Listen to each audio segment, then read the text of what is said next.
Welcome to the Tech Egg. Don't get scrambled. Enjoy the video. In this video, I will show you how to get Notion on your PC. First, open your preferred web browser and navigate to the official Notion website. Look for the prominent download button, often located at the top right or bottom of the home page. Click on it, and then choose the specific download option for your computer's operating system, whether it's Windows or Mac OS. This ensures you get the correct and most stable version of the application for seamless installation. Once the download is complete, locate the installer file, typically in your Downloads folder. Double-click this file to launch the installation wizard. You'll be guided through a few simple steps.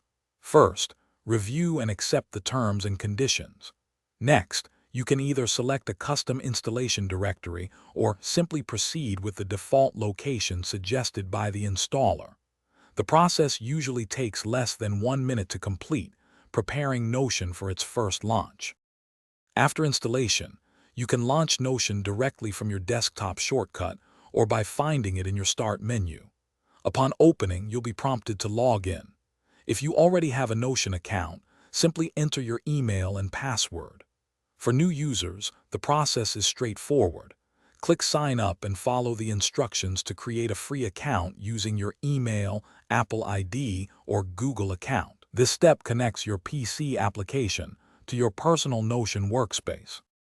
With Notion successfully installed and logged in, you're ready to explore your new workspace.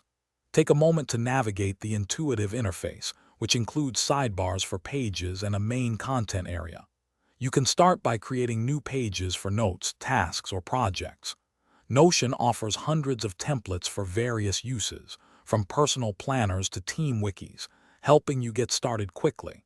Experiment with databases, linked pages, and embedded media to customize your productivity hub. Thanks for watching. Consider subscribing if I helped unscramble your problems.